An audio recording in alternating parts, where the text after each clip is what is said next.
इस वीडियो में हम एक्सरसाइज 1.3 के बाकी क्वेश्चन करेंगे। ठीक है, तो पहला ये इसका क्वेश्चन नंबर 3 है। सिद्ध कीजिए कि निम्नलिखित संख्याएं अपरिमेय हैं। ये तीन हमने इस टाइप का एक क्वेश्चन कर चुका है इसके पहले भी। इसमें आपको क्या करना होता है कि जो रूट वाला है वो एक तरफ, बाकी एक तरफ। तो पहला क्वेश्चन करते हैं। पहला क्वेश्चन क्या है? 1/√2।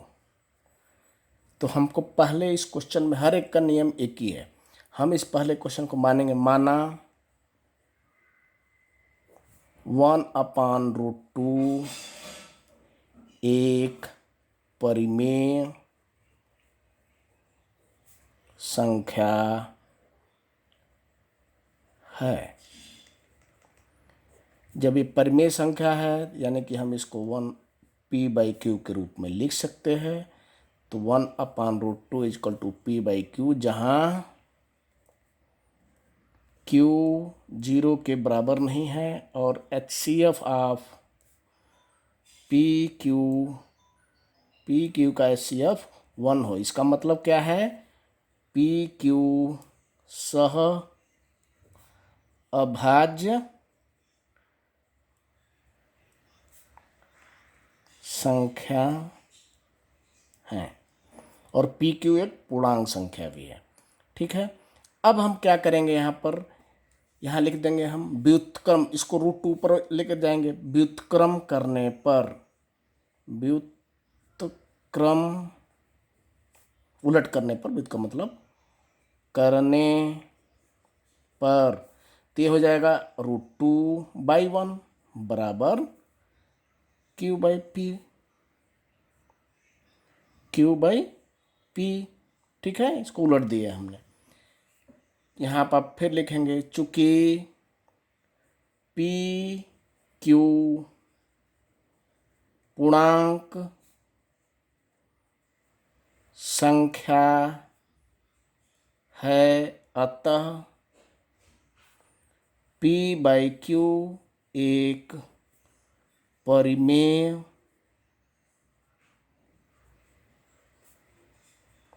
संख्या होगी। परंतु √2/1 का मतलब √2 ही तो हुआ, यहाँ लिख लीजिए √2 बराबर p/q। परंतु हमें पता है √2 एक अपरिमेय संख्या होती है, अतः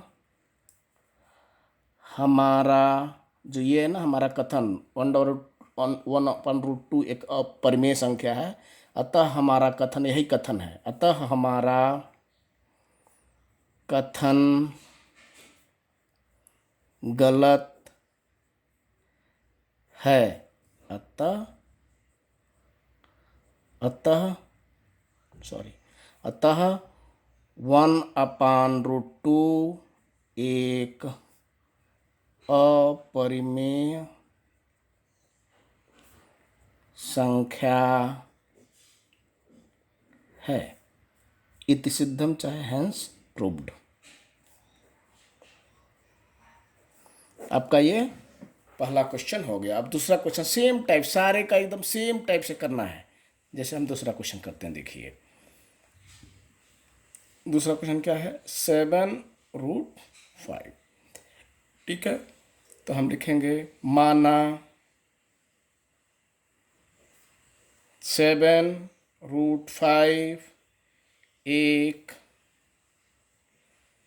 परिमेय संख्या है। ठीक है, तो 7/√5 तो लिखेंगे, फिर क्या 7, इसको हम p/q के रूप में लिख सकते हैं। p/q, जहाँ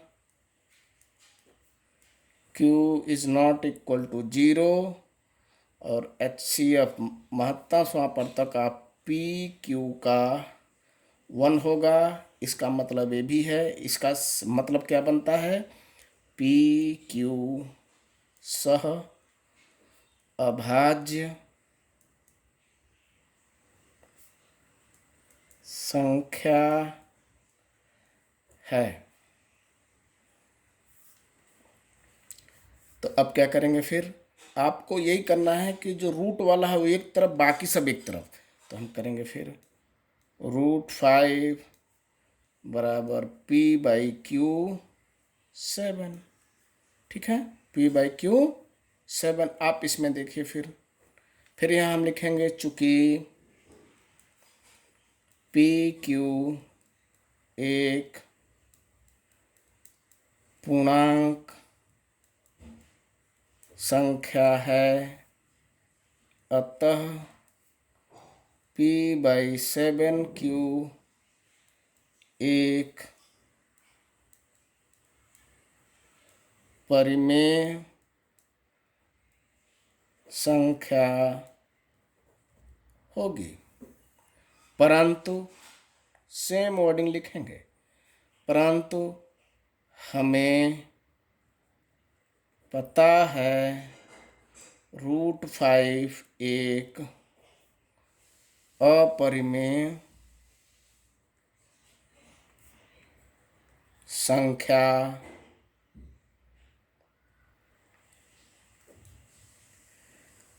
है, अतः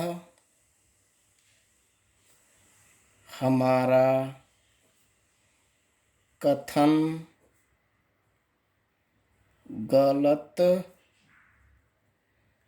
है। अतः 7√5 एक अपरिमेय संख्या है। ठीक है, ये भी क्वेश्चन हो गया, यहाँ लिख दीजिए आप, हैंस प्रूव्ड। ठीक है,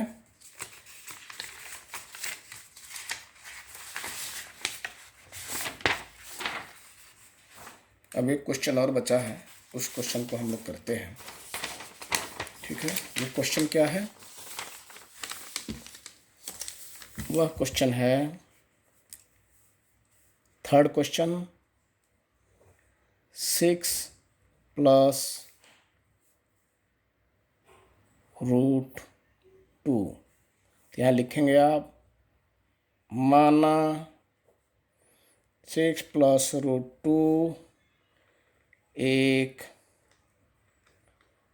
परिमेय संख्या है।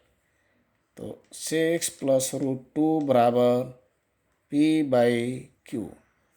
फिर √2 एक तरफ कर लेंगे, जो रूट वाले एक तरफ कर लेंगे, और ये हो जाएगा आपका P/Q - 6। या लिख दीजिए या इम्प्लाइज दैट कर दीजिए। तो √2 बराबर, यहाँ देखिए Q कॉमन हो गया, Q एलसीएम हो गया Q और 1 का, यहाँ से भाग देंगे, ये हो जाएगा P - 6Q। ठीक है, अब आप इधर देखिए, जो ये है ये भी एक क्या होगा, एक परिमेय संख्या होगा, क्योंकि P और Q यहाँ लिखना हमने भूल गया। Q is not equal to 0, 0 के बराबर नहीं है, और HCF PQ का 1 है। ठीक है, यानी कि इसका मतलब क्या हुआ, PQ सह अभाज्य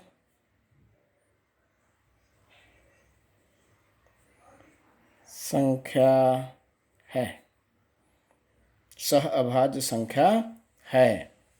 चूंकि PQ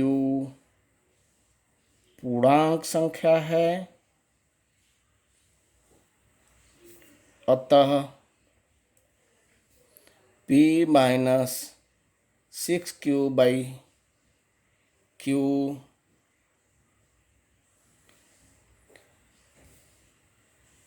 एक परिमेय संख्या होगी, परंतु हमें ज्ञात है कि √2 एक अपरिमेय। अब जब ये परिमेय संख्या होगा तो इसको भी परिमेय संख्या होना चाहिए, लेकिन ऐसा नहीं है, क्योंकि हमें पता है √2 क्या है, एक परिमेय संख्या है। अतः हमारा कथन गलत है। अतः 6 + √2 एक अपरिमेय संख्या है। Hence proved। ओके, अगर आपको कोई भी डाउट हो इसमें तो आप हमसे इसके बारे में पूछ सकते हैं कमेंट बॉक्स में जा कर के, या व्हाट्सएप से भी आप हमसे पूछ सकते हैं। ठीक है, अब हम ये जो p-6q है ना बटे q, तो pq क्या है, पूर्णांक संख्या है। आप कुछ भी रख लीजिए, मान लीजिए 2 - q बराबर मान लीजिए आप 1 रख लीजिए, तो हो जाएगा 6/1, तो क्या हो जाएगा आपका -4/1। ये भी एक क्या होगा, एक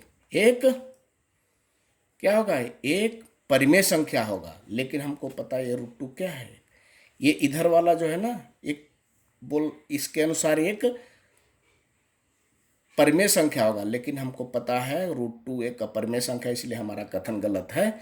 मतलब विरोधाभास करके हम इसको सिद्ध करना है। ठीक है, 1-2 बार प्रैक्टिस करेंगे और थोड़ा समझ के प्रैक्टिस करेंगे तो कभी नहीं भूलेगा। धन्यवाद।